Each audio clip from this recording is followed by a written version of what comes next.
20 থেকে 30,000 শিক্ষক তাদের যোগ্যতা না থাকার কারণে তারা তাদের পেশা হারাতে পারে না। দেশের শিক্ষকেরা অধিকাংশই এগুলো থেকে পারে না। তাদেরকে যদি এখন পাওয়ার পয়েন্টে একটা কাজ দেওয়া হয়, একটা প্রেজেন্টেশন তৈরি করে নিয়ে আসতে বলা হয়, তাহলে তারা পারে না। ভবিষ্যতে কাজ করার জন্য কোনো মানুষ লাগবে না। নিজাম তৈরি করার জায়গায়, তার সফটওয়্যার তৈরি করার জায়গায় রোবট তো নিজে নিজে কিছু তৈরি করতে পারে না। উজ্জ্বল ভবিষ্যৎ কামনা করছি, সেই সাথে এই প্রতিষ্ঠানেরও উজ্জ্বল ভবিষ্যৎ কামনা করে আমি আমার 3টা ক্যাটাগরিতে যদি আপনারা নিজেদেরকে তৈরি করতে পারেন, তাহলে পারে বাংলাদেশ সোনার দেশে পরিণত হবে ইনশাআল্লাহ। 1 নম্বরে হচ্ছে আমাদের দক্ষতা লাগবে। কি লাগবে? দক্ষতা। আমাদের দক্ষতা লাগবে। এই যে আইটি সেন্টার এখানে যেটা করা হয়েছে, এটা একটা বাস্তব ভিত্তিক দক্ষতামূলক উন্নয়নমূলক একটা শিক্ষা প্রতিষ্ঠান। এখান থেকে কর্মমুখী শিক্ষা প্রতিষ্ঠান, এই শিক্ষা প্রতিষ্ঠানটা হচ্ছে কর্মমুখী শিক্ষা প্রতিষ্ঠান। এই আইটি সেন্টারের মাধ্যমে আমাদেরকে বর্তমান বিশ্বের সাথে সম্পৃক্ত করে দিচ্ছে। ইসলামী ছাত্র শিবিরের ফরিদপুর জেলা শাখার সম্মানিত সভাপতি মোহাম্মদ ওবায়দুল্লাহ ভাই, ওবায়দুল্লাহ ভাইকে তার বক্তব্য দেওয়ার জন্য আমি বিশেষভাবে আহ্বান করছি।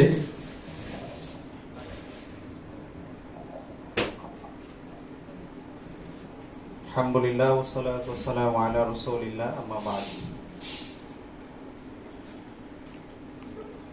আল্লাহ তাআলার কাছে শুকরিয়া আদায় করছি যে আল্লাহ তাআলা আমাদেরকে আজকের এই পুনর্মিলন এবং সাংস্কৃতিক প্রোগ্রামে উপস্থিত হওয়ার জন্য সুযোগ করে দিয়েছেন। আলহামদুলিল্লাহ। আলহামদুলিল্লাহ। অগণিত দুরূদ ও সালাম প্রিয় নবী হযরত মুহাম্মদ মুস্তাফা সাল্লাল্লাহু আলাইহি ওয়াসাল্লামের উপর। সেই সাথে স্মরণ করছি বাংলাদেশ নামক এই ভূখণ্ডকে স্বাধীন করতে গিয়ে যে সকল ভাই ও বোনেরা তাদের জীবনকে বিলিয়ে দিয়েছেন, সে সকল ভাই ও বোনদের জন্য দোয়া করছে আল্লাহ তাআলা যেন তাদেরকে শহীদ হিসেবে কবুল করেন। সর্বশেষ স্বৈরাচার বিরোধী আন্দোলন 2024 সাল, স্বৈরাচার বিরোধী আন্দোলন করতে গিয়ে যে সকল ভাই ও বোনেরা তাদের জীবন দিয়েছেন, আল্লাহ তাআলা যেন তাদেরকেও শহীদ হিসেবে কবুল করেন। সম্মানিত ডেলিগেট ভাইরা, আপনারা সকাল থেকে এখানে বসে আছেন, সকলেই ক্লান্ত। আমি আপনাদের সামনে খুব বেশি কথা বলবো না, আমি সংক্ষিপ্ত আকারে 2টি কথা বলেই কথা শেষ করবো ইনশাআল্লাহ। আমি আশা করব আপনারা কথাগুলো একটু শুনবেন, ভূমিকা ছাড়াই কথায় চলে যাচ্ছি। আমি এখানে যাদেরকে দেখতে পাচ্ছি, আমার সামনে যারা উপস্থিত হয়েছেন, আমার কাছে মনে হচ্ছে সকলেই এসএসসি পার করে ফেলেছেন, তাই তো? তার মানে এখন একটা কথা বললে সে কথাটা বোঝার মতো জ্ঞান আপনার হয়েছে অবশ্যই। এই জন্য আশা করি এই কথাগুলো শুনবেন। প্রিয় শিক্ষার্থী বন্ধুরা, আমরা এখানে যারা বসে আছি, আমি মনে করি সকলেই আগামী দিনের বাংলাদেশ। আজকে যারা নেতৃত্বের যে আসনে বসে আছে, আগামী 10 থেকে 15 বছর যদি আমি চিন্তা করি, আগামী 10 থেকে 15 বছর পর এই নেতৃত্ব টোটালি চেঞ্জ হয়ে যাবে। আজকে যারা নেতৃত্বে আছে তারা থাকবে না। আমার সামনে যারা বসে আছে, আমি মনে করি আগামী 10 থেকে 15 বছর পরে আপনারা এই সকলে এই দেশের নেতৃত্বে থাকবেন ইনশাআল্লাহ। যেখানেই থাকেন না কেন, প্রশাসনিক সেক্টরেও হইতে পারে, নেতৃত্বের স্থানেও হইতে পারে, বিভিন্ন জায়গায় বিভিন্ন ক্যাটাগরিতে আপনারা নেতৃত্বে থাকবেন ইনশাআল্লাহ। তো সেই নেতৃত্বে যাওয়ার জন্য আমাদের কিছু জিনিস দরকার হয়। আমরা বলে থাকি যে আমরা যারা আছি, আমরা যেহেতু আগামী নেতৃত্বে যাব, তো আমরা এই বাংলাদেশটাকে কিভাবে দেখতে চাই, আমরা আগামী 10 বছর পর 15 বছর পরে বাংলাদেশটাকে কেমন দেখতে চাই, এই স্বপ্ন কি আমাদের সকলের ভিতর আছে? আমরা কি লালন করি যে আগামী 10 বছর পরে আমার বাংলাদেশটা এমন হোক, আমি আমার বাংলাদেশটাকে এমন দেখতে চাই? এই স্বপ্ন যদি আমাদের থাকে, তাহলে পরে ওই স্বপ্ন বাস্তবায়ন করার জন্য নিজেকে তৈরি করতে হবে। আপনি যদি নিজেকে তৈরি না করেন, আগামী 15 বছর পর 10 বছর পরে বাংলাদেশ এমনি চেঞ্জ হবে না। আজকে যারা নেতৃত্বে আছে, এরা যদি চেঞ্জ হয়, তাহলে পরে বাংলাদেশ চেঞ্জ হবে। এরা যদি চেঞ্জ না হয়, আগামী 10 বছর পরে যদি আমি স্বপ্ন দেখি আগামী 10 বছর পরে বাংলাদেশ এমন একটা বাংলাদেশ হবে, সেই স্বপ্ন যদি আপনি লালন করেন, তাহলে পারে 10 বছর পরে তো আপনিই এই দেশের নেতৃত্বে আসতেছেন। তো আপনি যদি আপনার নিজেকে চেঞ্জ করতে না পারেন, তৈরি করতে না পারেন, তাহলে পারে বাংলাদেশও চেঞ্জ হবে না। 10 বছর পরে যদি বাংলাদেশকে চেঞ্জ করতে হয়, তাহলে পারে সর্বপ্রথম কাকে চেঞ্জ করতে হবে? নিজেকে চেঞ্জ করতে হবে, নিজেকে তৈরি করতে হবে। আমরা বলি তিনটা ক্যাটাগরিতে নিজেদেরকে তৈরি করতে হবে। তিনটা ক্যাটাগরিতে যদি আপনারা নিজেদেরকে তৈরি করতে পারেন, তাহলে পারে বাংলাদেশ সোনার দেশে পরিণত হবে ইনশাআল্লাহ। এক নম্বরে হচ্ছে আমাদের দক্ষতা লাগবে। কি লাগবে? দক্ষতা। আমাদের দক্ষতা লাগবে। এই যে আইটি সেন্টার এখানে যেটা করা হয়েছে, এটা একটা বাস্তব ভিত্তিক দক্ষতামূলক উন্নয়নমূলক একটা শিক্ষা প্রতিষ্ঠান। এখান থেকে কর্মমুখী শিক্ষা প্রতিষ্ঠান, এই শিক্ষা প্রতিষ্ঠানটা হচ্ছে কর্মমুখী শিক্ষা প্রতিষ্ঠান। এই আইটি সেন্টারের মাধ্যমে আমাদেরকে বর্তমান বিশ্বের সাথে সম্পৃক্ত করে দিচ্ছে। আমি আপনাদেরকে একটা সংক্ষিপ্ত একটা জরিপ বলি। 2030 সালের ভিতরে 20 থেকে 30 হাজার শিক্ষক তারা তাদের যোগ্যতা হারানোর মাধ্যমে তারা তাদের যে পেশা শিক্ষকতা এটা হারাতে পারে। আগামী কত বছর আছে তাহলে সময়? মাত্র 5 বছর। আগামী 5 বছরের ভিতরে 20 থেকে 30 হাজার শিক্ষক তাদের যোগ্যতা না থাকার কারণে তারা তাদের পেশা হারাতে পারে। যোগ্যতাটা কি? IT sector.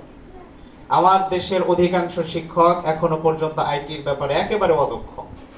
তারা আইটির ব্যাপারে কোনো কিছুই জানেন না। কিন্তু আমরা যারা বলি যে দেশের শিক্ষা ব্যবস্থাকে পরিবর্তন করতে হবে, শিক্ষা ব্যবস্থায় স্মার্ট নিয়ে আসতে হবে, শিক্ষা ব্যবস্থায় কর্মমুখী শিক্ষা নিয়ে আসতে হবে, তো যে সকল দেশ তাদের শিক্ষা ব্যবস্থাকে কর্মমুখী করেছেন, সেই সকল দেশ শিক্ষা নীতি, শিক্ষার যে ক্লাসগুলো পরিচালনা করেন কিসের মাধ্যমে করেন? প্রজেক্টরের মাধ্যমে করেন, ডিজিটাল মনিটরের মাধ্যমে করেন। তা আমার দেশের শিক্ষকেরা অধিকাংশই এগুলো থেকে পারে না। তাদেরকে যদি এখন পাওয়ার পয়েন্টে একটা কাজ দেওয়া হয়, একটা প্রেজেন্টেশন তৈরি করে নিয়ে আসতে বলা হয়, তাহলে তারা পারে না। তাহলে পারে এই শিক্ষকদের কি হবে বলেন? তাহলে পারে শিক্ষা ব্যবস্থা যদি পরিবর্তন হয়, তাহলে পারে কর্মের জায়গা পরিবর্তন হবে। কর্মের জায়গা যদি পরিবর্তন হয়, তাহলে পারে সেই কর্মের জায়গায় যদি আপনাদেরকে যাইতে হয়, তাহলে পারে আপনাদের এক নম্বরে কি লাগবে? দক্ষতা লাগবে। সম্মানিত ভাইয়েরা, আমরা অনেকেই চিন্তা করে থাকি লেখাপড়া করলাম না, লেখাপড়া দুর্বল থাকলো কোনো সমস্যা নাই, সামনে ভবিষ্যতে একটা কাজ করে খাবো।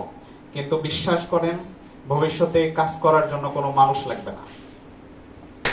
বিল্ডিং তৈরি হবে, এখনই আমাদের যে আসবাবপত্র তৈরি হচ্ছে, এগুলা কিসের মাধ্যমে হচ্ছে? রোবটের মাধ্যমে হচ্ছে। কম্পিউটার তৈরি হচ্ছে রোবটের মাধ্যমে, আমাদের টেবিল তৈরি হচ্ছে রোবটের মাধ্যমে, বিল্ডিং তৈরি হচ্ছে রোবটের মাধ্যমে।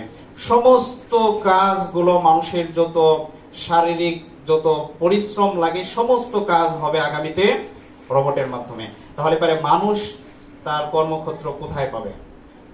মানুষের কর্মক্ষেত্র তৈরি হবে একটা জায়গায়, সেটা হচ্ছে ওই রোবটকে পরিচালনা করার জায়গায়, এই রোবটের মেকানিজম তৈরি করার জায়গায়, তার সফটওয়্যার তৈরি করার জায়গায়। রোবট তো নিজে নিজে কিছু তৈরি করতে পারে না। রোবটের ভিতরে যে সফটওয়্যার দেওয়া হয়, এইটাই রোবট সেটা বাস্তবায়ন করে দেখায়। এই জন্য ওই জায়গায় আমাদেরকে যাইতে হবে। আমরা অ্যালগরিদম বুঝি না, আমরা সফটওয়্যার বুঝি না, আমরা কোনো কিছুই বুঝি না। এখন এমন অবস্থায় আমাদের রয়েছে। কিন্তু সম্মানিত শিক্ষার্থী বন্ধুরা, আগামীতে আমাদেরকে এই ব্যাপারে প্রচুর পরিমাণে দক্ষ হইতে হবে। আমরা যদি দক্ষতার পরিচয় দিতে না পারি, তাহলে পরে আমরা ব্যর্থ হব, আমাদের দেশ ব্যর্থ হবে। গল্প অনেক আছে, উদাহরণ দিতে পারলাম না, ভবিষ্যতে দেব ইনশাআল্লাহ। তবে আমি তোমাদেরকে যেটা বলতে চাই সেটা হচ্ছে, এক নম্বরে হচ্ছে আমাদেরকে কি হইতে হবে? দক্ষ হইতে হবে। 2 নম্বরে হচ্ছে আমাদেরকে সৎ হইতে হবে। কি হইতে হবে? সৎ হইতে হবে। দক্ষতার সাথে সাথে আমরা যদি সৎ হইতে না পারি, তাহলে পারে কোনোভাবেই এদের সোনার দেশে পরিণত হবে না। একটা পদ্মা সেতু করতে গিয়ে 2টা 3টা পদ্মা সেতুর টাকা এখান থেকে লুটপাট হয়ে যাবে। একটা প্রজেকশন পরিচালনা করতে গিয়ে সেখান থেকে 2টা 3টা টাকা পয়সা লুটপাট হয়ে যাবে। সম্মানিত ভাইয়েরা, এই জন্য আমাদেরকে দক্ষতার সাথে সাথে সততাও লাগবে। সততা যদি না থাকে তাহলে পারে সেইখানে সোনার দেশ পরিণত করা সম্ভব নয়। আমার দেশ এখন এত দুর্নীতি হওয়ার কারণে আজকে সব থেকে বেশি পিছিয়ে আছে। এই জন্য সম্মানিত শিক্ষার্থী বন্ধুরা, তোমাদেরকে আমি বলবো তোমরা দক্ষতার সাথে সাথে নিজেরা সৎ হবে। 3 নম্বরে যেটা বলবো সেটা হচ্ছে তোমাদেরকে দেশপ্রেমিক হইতে হবে। কি হইতে হবে? দেশপ্রেমিক হইতে হবে। তুমি দক্ষতা অর্জন করলা, সততা অর্জন করলা, কিন্তু দেশের প্রতি তোমার কোনো ভালোবাসা নাই, দেশের প্রতি তোমার কোনো দায়বদ্ধতা নাই, তাহলে পারে এই সৎ এই দক্ষ ব্যক্তি দিয়ে দেশের কোনো কাজে আসবে না। আমার দেশে দেখবা অনেক ব্যক্তি আছে, তাদের জীবনকে আমরা বলি মাত্র 30 দিনের জীবন। সারা মাস চাকরি করে মাস শেষে বেতন উঠায়, খায় দেয়, জীবন শেষ, কিন্তু দেশের জন্য তাদের কোনো চিন্তা নাই। সম্মানিত শিক্ষার্থী বন্ধুরা, তোমাদেরকে দেশ নিয়ে ভাবতে হবে, দেশের আগামী দিনের নেতৃত্ব নিয়ে তোমাদেরকে ভাবতে হবে। বিগত সময় এদেশে যারা বিগত 50 বছর যারা এদেশে নেতৃত্ব দিয়েছে, তারা কি এই দেশটাকে সঠিকভাবে নেতৃত্ব দিয়েছে নাকি ভুল পথে এই দেশকে পরিচালনা করেছে? তোমাদেরকে এটা ভাবতে হবে, তোমাদেরকে ভেবে সামনে পদক্ষেপ নিতে হবে। যারা এই দেশকে গড়তে চায়, যারা এই দেশের কল্যাণ চায়, যারা এই দেশের যুব সমাজকে কল্যাণ চায়, যুব সমাজকে গড়তে চায়, সেই সমস্ত ব্যক্তিদেরকে আমাদেরকে সামনে নিয়ে আসতে হবে। এই ক্ষেত্রে নিজেদের সবাইকে আগে এগিয়ে আসতে হবে। সম্মানিত শিক্ষার্থী বন্ধুরা, তাহলে পরে আমাদেরকে আগামী দিনে সোনার বাংলাদেশ গড়ার জন্য আমাদেরকে এই 3টা জিনিস লাগবে। 1 নম্বরে দক্ষতা লাগবে, 2 নম্বরে সততা লাগবে, 3 নম্বরে দেশপ্রেম লাগবে। সম্মানিত বন্ধুরা, আর সর্বশেষ একটি কথা বলতে চাই, সেটা হচ্ছে দুনিয়া আমাদের চিরস্থায়ী থাকার জায়গা না। একদিন এই দুনিয়া ছেড়ে আমরা চলে যাব, কিন্তু যেই দিন চলে যাব, যাওয়ার পরে আমরা কার সামনে দাঁড়াবো?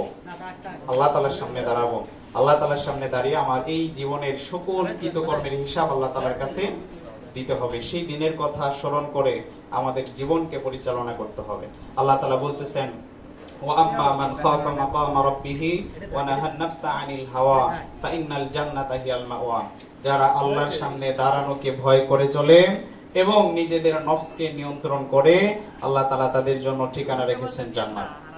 সম্মানিত শিক্ষার্থী বন্ধুরা, এই জন্য তোমরা সবসময় আল্লাহ তাআলাকে ভয় করে তোমরা সকল অন্যায়, অপকর্ম, অসৎ কাজ থেকে নিজেদেরকে বিরত রাখবে এবং ভালো ভালো কাজ করবে। আল্লাহ তাআলা এই জন্য বলতেছেন, কুনতুম খায়রা উম্মাতিন উখরিজাত লিন-নাস তা'মুরুনা বিল মা'রুফি ওয়া তানহাউনা আনিল মুনকার। তোমাদেরকে তৈরি করা হয়েছে এই জন্য তোমরা মানুষের কল্যাণে কাজ করবে, অন্যায় থেকে নিজেরা বিরত থাকবে, অন্যদেরকে বিরত রাখবে এবং সৎ কাজের আদেশ করবে। সম্মানিত শিক্ষার্থী বন্ধুরা, আজকে তোমরা এখানে এসেছো, তোমাদের সকলের উজ্জ্বল ভবিষ্যৎ কামনা করছি। সেই সাথে এই প্রতিষ্ঠানেরও উজ্জ্বল ভবিষ্যৎ কামনা করে আমি আমার সংক্ষিপ্ত কথা এখানে শেষ করছি। আসসালামু আলাইকুম ওয়া রাহমাতুল্লাহি ওয়া বারাকাতুহু।